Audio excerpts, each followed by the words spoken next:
254 International boy, yo. Pale Marigo.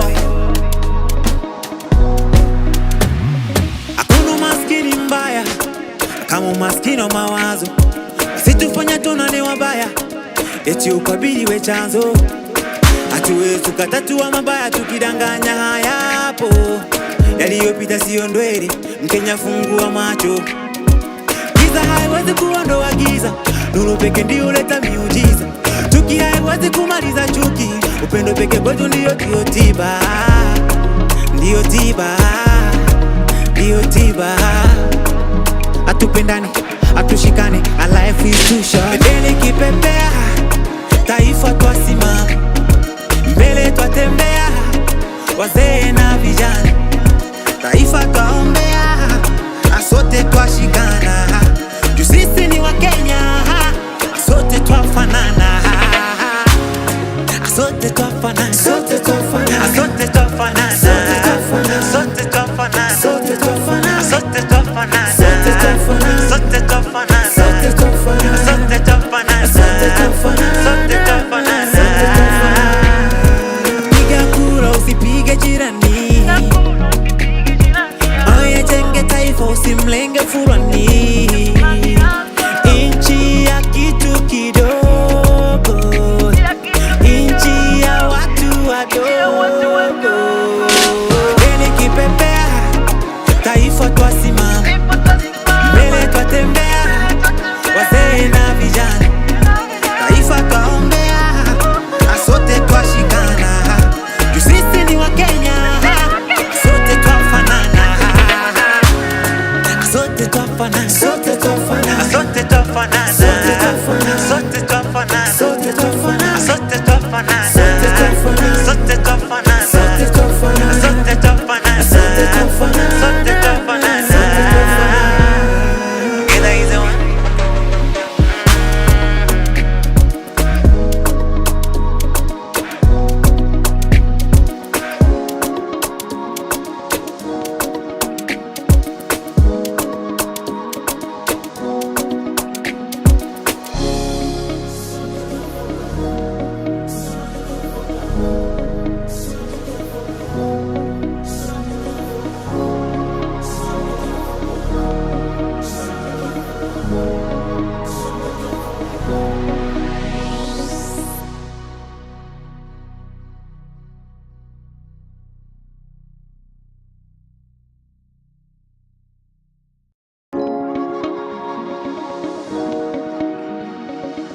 254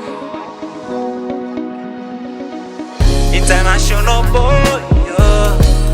Pale Marigo. Hakuna maskini mbaya kama umaskini wa mawazo. Situfanya tunane wabaya eti ukabili we chanzo. Hatuwezi tukatatua mabaya tukidanganya hayapo. Yaliyopita sio ndwele, Mkenya fungua macho. Giza haiwezi kuondoa giza, nuru pekee ndio huleta miujiza. Chuki haiwezi kumaliza chuki, upendo pekee kwetu ndio tiba. Ndio tiba, ndio tiba. Atupendane, atushikane, a life is too short. Bendera kipepea, taifa twasimama. Mbele twatembea, wazee na vijana. Taifa twaombea.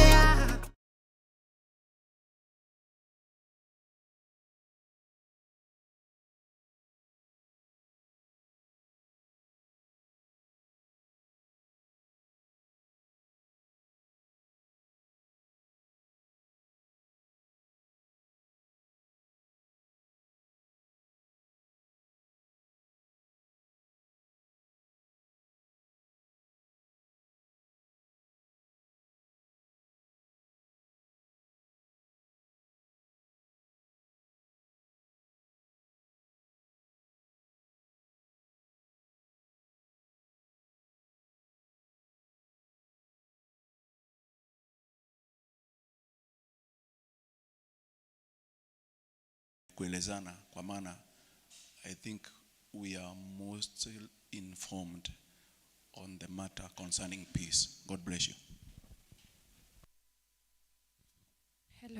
everyone. I'm Olive Wanjikunjogu from Gishogo. I'm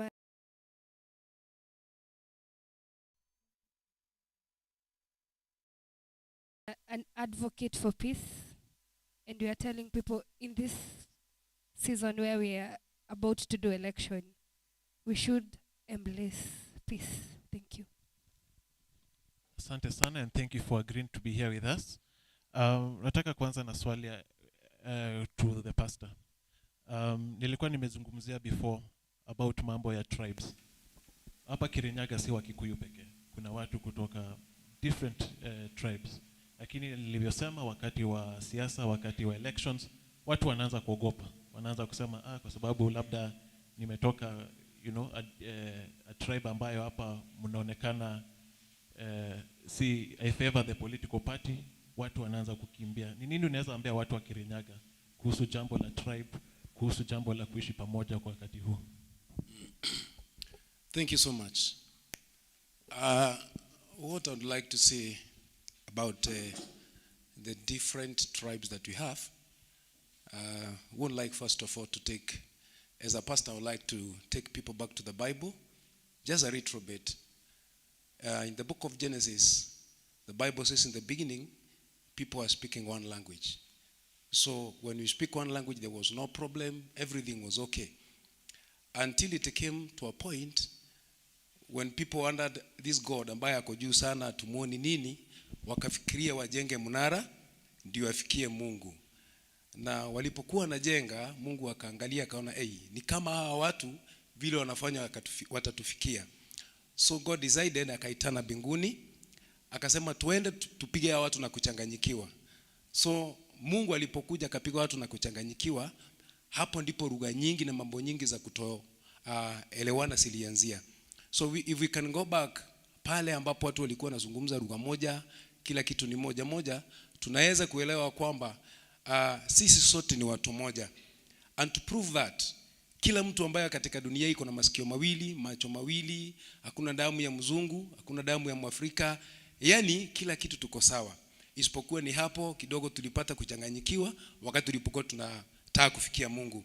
So vile naweza kusema kwa hiyo point ni ya kwamba unapomuona mwenzako, unaona tu mtu wa kawaida, hakuna tofauti, pengine ni ngozi, lugha anayozungumza ambayo ilikuja kwa sababu ya kuchanganyikiwa pale walipokuwa na jenga mnara, hiyo ndiyo tofauti ambayo tuko nayo. Hizi mambo zingine zote tuko sawa. Unapohitaji, kama ni kuwekwa ndamu, kama ni msaada, hauwezi kusema hii ni ya mzungu, huwezi pewa ya mzungu, huwezi kusema hii ni ya mwanamke, huwezi pewa mwanamke, huwezi kusema hii ni ya Mjaluo, hauwezi saidiwa na Mjaluo. Kwa hivyo tunapoona mtu na mwingine, tuone tu mtu wa kawaida, ni tofauti tu kidogo, ni kama vile mwingine ni kiwete, mwingine ni kipofu. Hiyo tu ka tofauti, wewe ni mzima, huyu ni kipofu, huyu ni kiwete, lakini bado angali ni mwanadamu.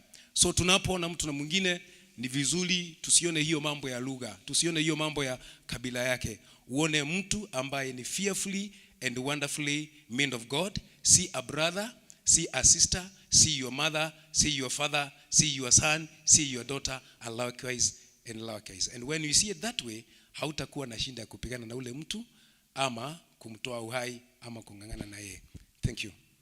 Asante sana. So when we look at each other, we should see each other as fellow human beings, not as fellow Kikuyus or Kambas or Jalus.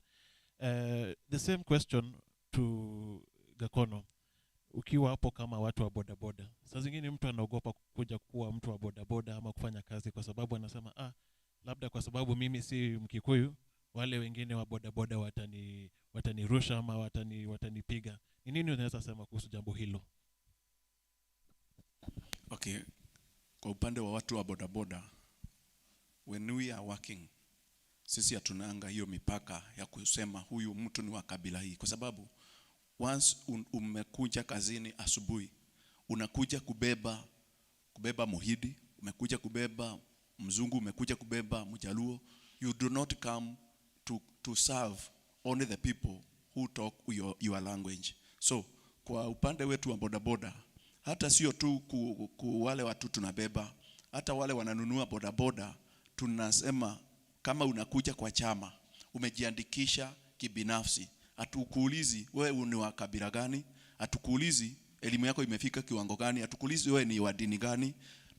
Kile tunajua tu, it's just that wewe ni Mkenya na wewe uko hapa Kenya. For example, hapa town hii ya Kirinyaga, when you move around, unaona kuna vijana wanazunguka huku wanauza kahawa hii ya kuchemsha na anauza mandazi. When you try to interrogate those young men, wengine wanakuambia ametoka Burundi, amekuja hapa tu ndio atafute angalau kitu cha kujitia uhai, kwa sababu labda kwao kumekuwa na michafuko miaka iliyopita na tunaielewa. So when we talk about peace, tukiwa watu wa boda boda, we have examples of the people who have rent their places to come to seek for apathy from within our land. Kwa hivyo tungeomba sisi vile tunafanya biashara yetu, hatubagui mtu, hatubagui kabila, hatubagui dini, hatubagui anything. Tunasema kila mtu ni Mkenya, ako hapa kufanya biashara yake. So we are advocates of peace.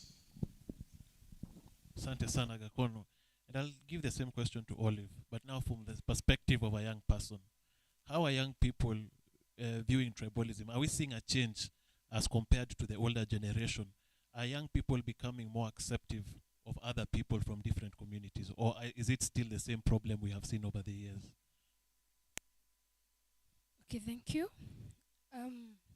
We as youths, we've lived to interact with people from different cultures, and we've lived to accept them as our own and look beyond tribalism.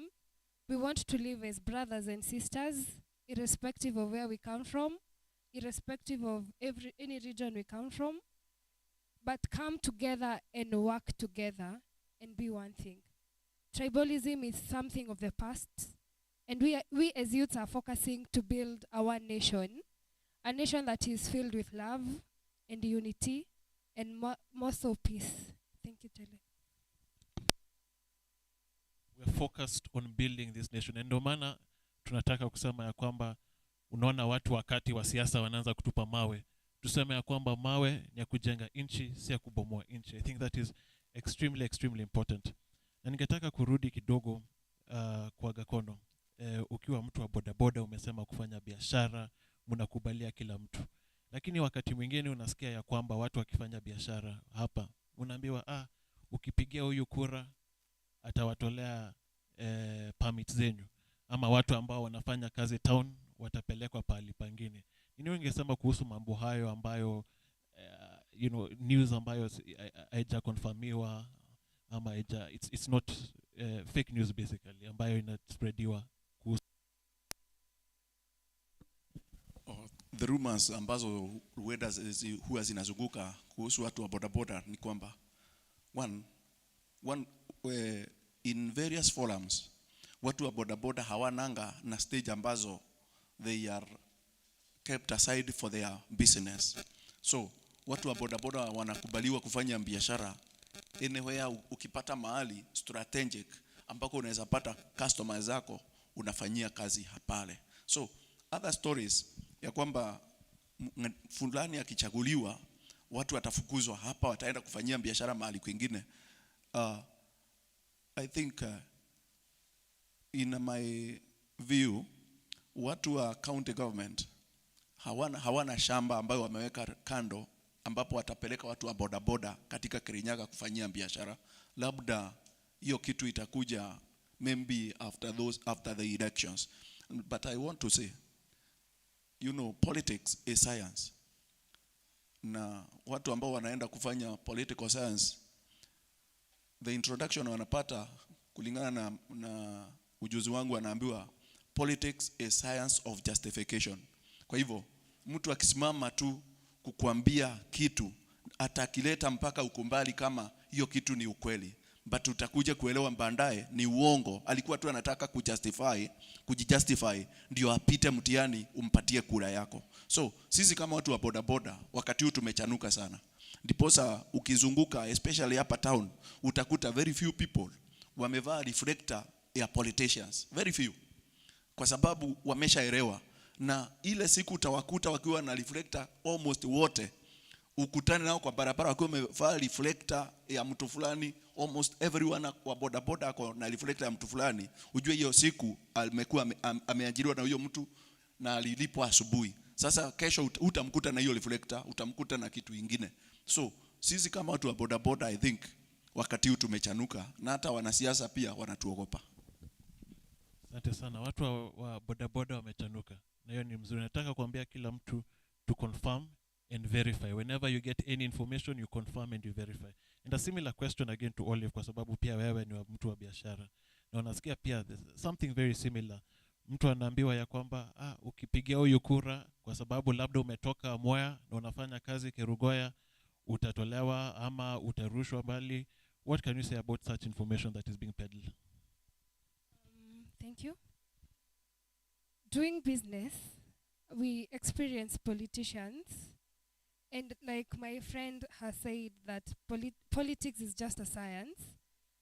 Tutadanganywa, tutaambiwa, wengi wamekuja wamejaza oratory skills, which we are very much aware of as business people. Tutaambiwa, for instance, juu mimi nimetoka eneo fulani, nimeenda eneo fulani, nitaenda kufanya biashara yangu at a lower cost, nikichagua politician fulani. But at the end of the day, this is something that is, politics comes after every 5 years. We are supposed to be asking ourselves, between the 5 years, what are we supposed to be doing? What are we going to be expecting when these politicians are not in our sight? Tunafaa tujanjaruke kama watu wana biashara. We learn to depend solely on ourselves. The moment tunaingia kwa biashara, unajua unaenda kufanya biashara kwa nini? You should be prepared in terms of capital, in terms of anything that is coming on the way. Yeah. Politics comes once every 5 years. And before kuende kwa pastor, kwa sababu niko na swali kuhusu kanisa, ningetaka kuuliza watu ambao umekaa hapa the plenary, if you have any question, especially to do with mambo za siasa, I mean tribalism hapa, kama uko na question hata comment, si lazima ikuwe swali, kama mko na kitu ya contribute. Watu wa Kirinyaga, mna kitu ya kusema? If there's anything to contribute, anything to say.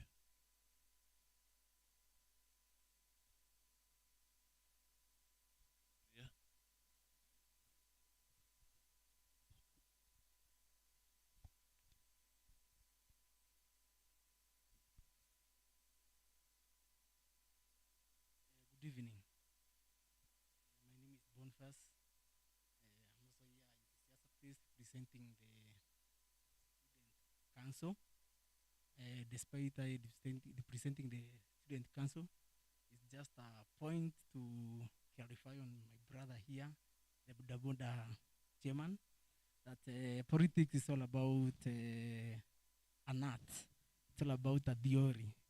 It's all about something that I'm here to convince you that I'm good and maybe I'm not good. So for me, as being a student and also being representing the Student Council, I'm here to support the idea that as the politicians that come to us have so many things, maybe good and maybe bad. Okay, for me, that I can urge you people, the Kirinyaga people, is that let us preach about peace and also be peaceful amongst ourselves. And despite that, we be peace ambassadors. Thank you. Asante sana Boniface, encouraging people of Kirinyaga to be peace ambassadors. Nataka kuja sasa kwa pastor kuhusu mambo ya kanisa. Tunaonanga wakati mwingi politicians go to church, na saa zingine wanatumia kanisa vibaya. Wakienda hapo wanaenda kuleta siasa.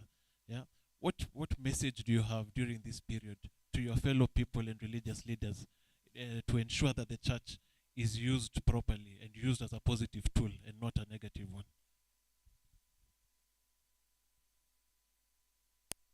Thank you. Myself, there's one thing that I believe in, that the people that are called politicians, I think they come to the church because they know there are people there who have gathered. But in one way, we as the church and as the leaders of the church, through prayer and other things that we do, I believe we are the people who are supposed to control the politics. On that pulpit that we normally stand in is a place of authority. For me, if a politician comes to the church, I believe I'm bigger than him. I'm powerful, I'm mightier than him. So if he comes to the church, I believe he must send a message of peace, not speak about somebody else. Let him tell us about myself, what I want to do, what I'll be doing.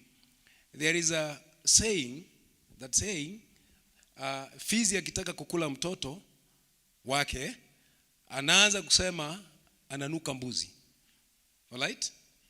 Hitie kienda kule mwanamba akuwa ananuka ke boli. So mwanasiasa yote akikuja kwetu kama kanisani, anaanza kusema juu ya ule mwingine vile amefanya vibaya, vile ambavyo hajashinda, ndio yeye mwenyewe apate nafasi. Lakini una realize pia na yeye after 5 years mwingine na yeye anakuja anasema vile amefail ndio na yeye amuondoe na yeye apate nafasi. So sisi kama kanisa ni kitu cha maana, kinaheshimika na Mungu, na hiyo madhabahu mwanasiasa anafaa akikuja anaiheshimu. Anatuambia mambo yake vile anataka kutufanyia, ile mzigo wako nayo. Juu saa zingine tunakuta wale wamekutana hapo, kuna watu kama 5 tofauti wamekutana, kuna huyu. So huyu anasema huyu hajafanya, huyu ameshindwa na hii. Baada ya ule mkutano unakuta saa zingine kumetokea vurugu. So yangu mimi huwa vile ninashauri wakikuja, maana yake huja, ninawaambia kwanza hii ni madhabahu iko na mwenyewe, hii ni ofisi yangu. So mimi ndio mkubwa hapa, uitumia dakika chache zile nakupatia, utuambie mambo yako wewe, usituambie mwingine, usituambie vile mtu amefail. Ukitaka kusema hiyo utaisemea pale nje.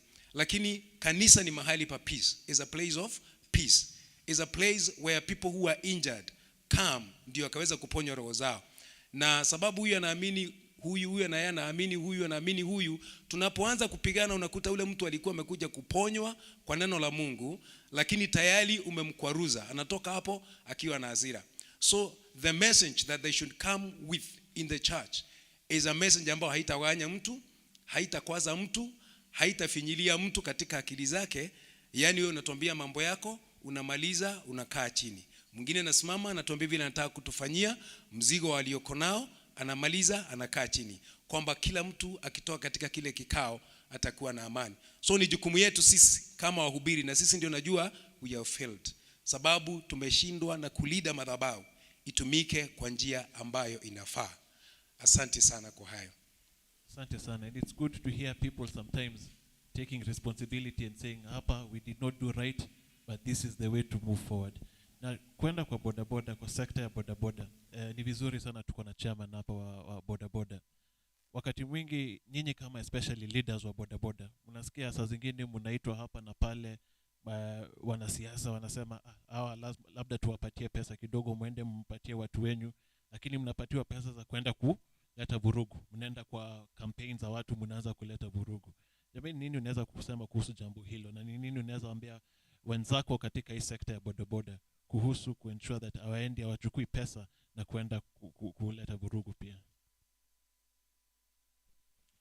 Okay, thank you for your question. Kwa upande wetu watu wa bodaboda, ni sisi ambao tunatafutwa sana na watu wa siasa, kwa sababu kama ni influence tuko nayo. Ukitaka mkutano wako uwe na watu wengi, you just invite bodaboda people wakiwa wengi na pikipiki zao zikiwa pale wakipiga mahon, wewe unatambulika. Then kile ningetaka tu kusema juu ya hao watu wangu wa bodaboda ni kwamba, as I said earlier, we are here for business. Na ndiposa ukikuta mtu wa bodaboda ako na mwanasiasa asubuhi amelipwa 500, anataka kiti ya MP, saa 8 the opponent ambaye atakuwa anaitisha kiti ya MP atatafuta the same bodaboda people. Kwa hivyo utawapata asubuhi ako na reflector ama kofia ya mwaniaji fulani. Saa 8 atakuwa na reflector na kofia ya mwaniaji mwingine ambao wanapigania tu kiti kimoja. So within that day mtu wa bodaboda huwa ako kazi. Kwa hivyo ile miaka ambao watu walikuwa natumiwa kutoa vurugu kwa siasa, this time around it is not possible, because the same person ambao ako kwa siasa ya mtu fulani atakuwa kwa siasa ya mtu yule mwingine. Kwa hivyo kumwambia katoe vurugu ni kama kuambia mtu akavuje ATM ambayo inamlipa, of which it is totally impossible. So this time around watu wa bodaboda wamekubaliana ni kutafuta pesa, sio kutoa vurugu. Na hata ukiangalia in most places ambako kunatokea vurugu, utakuta ni watu wa bodaboda, utakuta labda ni watu wamechukuliwa kutoka mbali, ama watu fulani wa kikosi kingine, lakini watu wa bodaboda tuko kwa biashara. That's only what I would like to say about the bodaboda people. Asante sana. Wakati wa kufanya biashara. And in that point tukiangalia economy to Olive. Wakati huu the economy is very very tough. Cost of living is very high. Unemployment is very high. So when politicians go to young people na mnaambiwa shika hapa 100, shika 150, and then mlete vurugu hapa, ama go and disrupt this meeting or that meeting, it's very difficult to say no, because for a lot of these young people and for a lot of Kenyans, they need the money. What can you tell them during this point in time to try and resist some of these bribes? Thank you, Tele. Sisi kama youth, sisi tunaambiwa na ni ukweli, we are the majority. And we are the people who are being used to go and disrupt meetings. Juu politician anaona sisi tuko na uwezo, tuko na nguvu. Sisi si wanyonge kama wale wazazi tumeacha nyumbani. Huyu politician atakupatia hiyo 100. Atakupatia hiyo 150, atakupatia hata 1,000.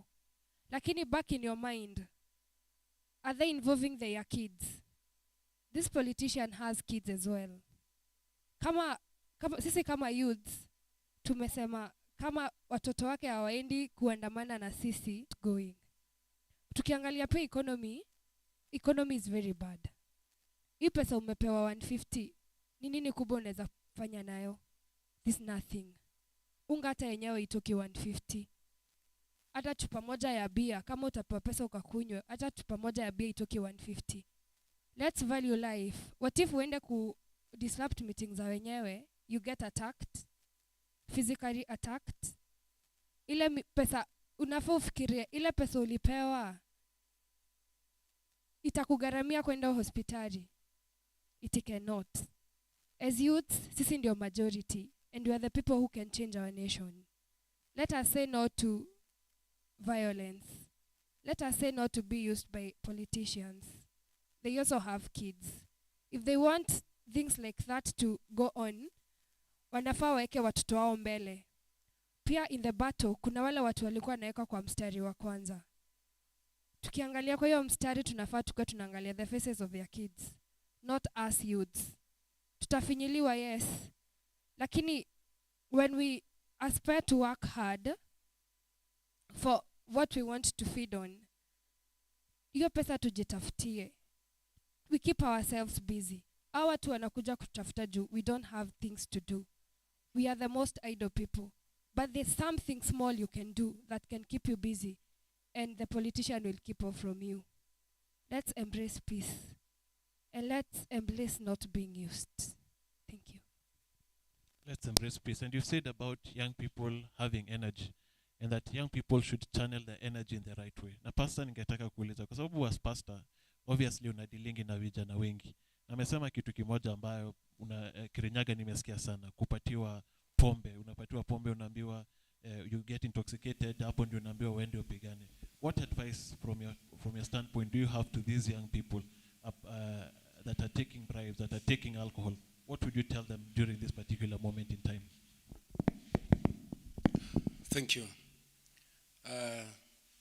First of all, on the issue of taking beer, those people who are supposed to be taking beer biblically. The Bible says beer should be given to people who are just about to die, so that they may forget their miseries. Okay? Somebody who is normal, somebody who has a future, somebody who has a plan, somebody who is thinking about tomorrow should not take beer. But if you have a lot of problems, you want to die quickly, ndio usikufe na ngova na matatizo, na huyu alinifanyia, huyu alinikosea, huyu aliniumiza. Sasa hao ndio Bible inatuambia wapewe pombe, wakufe akiwa hawana hasira. Yaani vile unaona, si unaona mlevi ananga shida. I normally see them wanalalanga hapo kwa town, hana shida. Ndio mtu anasema acha nikunywe kidogo nisahau matatizo. So mtu ambaye anataka kusahau matatizo ndio anafaa apewe pombe, na ndio Bible inasema ipewe yule mtu ambaye anakufa. So wewe kijana ambaye uko na future, uko na kesho, uko na mpango, inafaa unajua ya kwamba kila wakati unapokunywa pombe unaacha matatizo. Wengine wanasema wanakunywa ndio wamalize matatizo, lakini kama ulikuwa na shilingi 200 umekunywa pombe, sijui kikombe moja, sijui ni 30 bob ama ni how much right now, vile unavyokunywa ndio unaongeza matatizo. Sawa, inakupeleka juu, inakufanya usahau kuna mambo, lakini ujue umesahau kuna mambo, umesahau hakuna unga, nyumbani umesahau kuna mtu alikuwa na kudai, lakini bado hiyo watu wanasema wako hai, si wanatokanga hai, wakirudi chini wanakuta matatizo bado iko. Lakini yule ambaye anafereka anafaa apelekwe hai ni yule ambaye akienda hai the next step ni kukufa. Lakini wewe kama unajua utaenda hai alafu urudi, ukirudi ukuta matatizo yako, wachana na pombe, ngangana na matatizo yako kidogo, na hiyo 200 yako uko nayo. Sawa sawa. So wakati watu wanapewa pombe vile inafanya ni ya kwamba inakustimulate, inataka ikuondoe katika ile level ikupeleke vingine. Ukiambiwa shoot ni shoot, ukiambiwa tialala ni tialala, yani kila kitu unaambiwa twende ni kwenda, kaa chini ni kwenda. Sababu kuna mahali pombe imekutoa katika akili za mwanadamu wa kawaida, unakuwa abnormal. Unaweza kuwa abnormal sababu umeenda juu sana, na pia unaweza kuwa abnormal sababu umeenda chini sana, hauko kiwango ya kawaida. Kukua normal ni kiwango ya kawaida ya mwanadamu. Ukienda chini uko abnormal, ukienda juu uko abnormal. So before you take that thing, angalia matatizo yako, angalia vile itakustimulate, itakupeleka wapi, na ujiulize utakufa ama baada ya kukunywa pombe utarudi mwanadamu wa kawaida, upate umejeruhiwa, umefanywa mambo zingine. So pombe tupe wale wanakufa. Kama wewe haukufi, wachana na pombe. So that's an interesting perspective. Kama ukufi, wachana na pombe.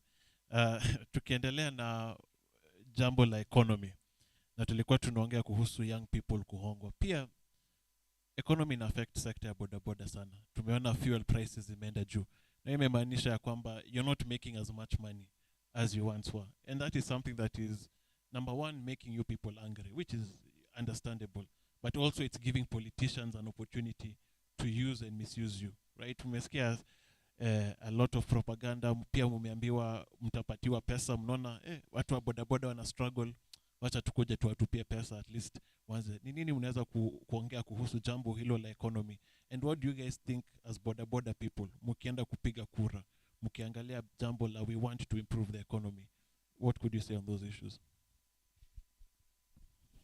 Okay, concerning the economy, watu wa bodaboda, they are adversely affected by the economic problem in the Republic of Kenya, kwa sababu tukiangalia mambo kama ya fuel, mafuta iko bei yake iko juu.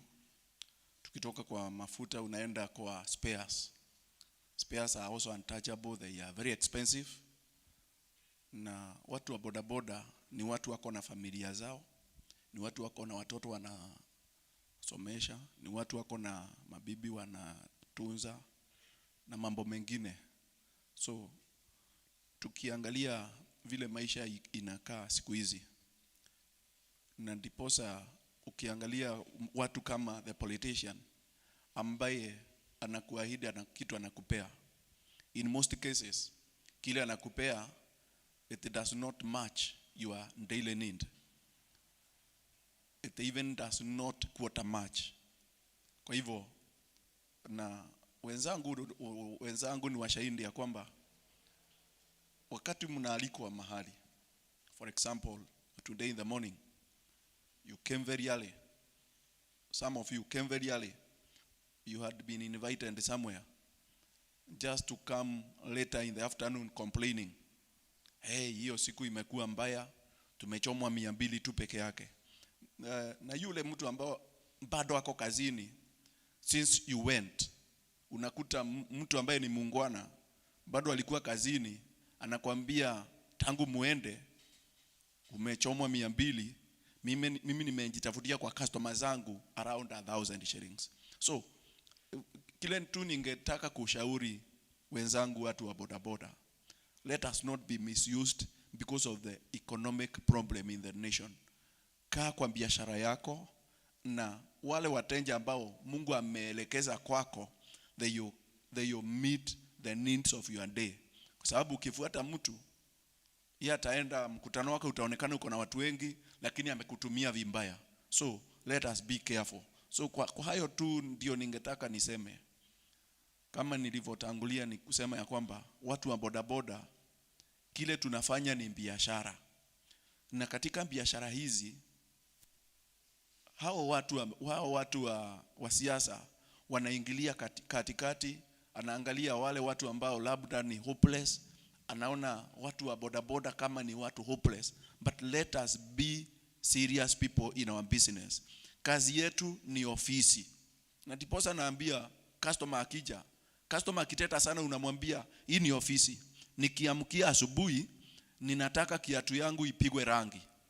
Nikinja asubuhi ninataka kunywa chai ya saa 4. Ikifika lunch nitakula na jioni nitapelekea familia yangu kitu. Kwa hivyo nikiingia kwa ofisi sichezi. Kwa hivyo usikubalie mtu akutoe kwa ofisi yako akupeleke kwa ofisi yake akakutumia vibaya. Thank you. Asante sana. Let's not be misused. And let's also learn that as we want to fix the economy, kupigana haitaleta suluhu.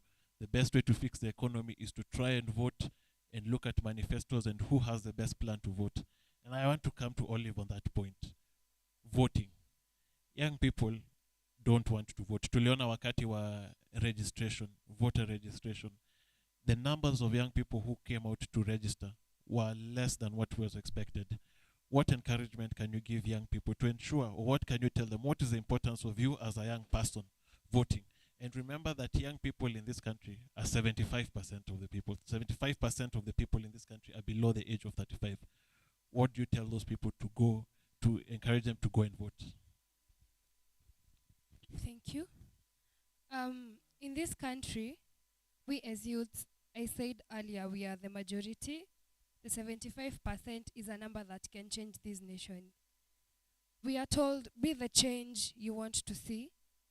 Na to start in being the change you want to see, kuna mtu alisema, kwa hii Kenya, kama utakuwa, if you're not going to sit at the table to plan, you are going to be the menu. Sisi vijana tumekataa kukuwa menu. And that way I would urge as many youths, siku ya kuamka kuchaguana, let us all wake up and play a role in voting. Tujitokeze tuchaguane. We are the only people who can bring the change we want to see. Kama tutachaguana, tutakuwa tu bado na ile uongozi yenye hatutaki. Because bad leaders are voted by the good people who did not vote. Let us embrace that activity.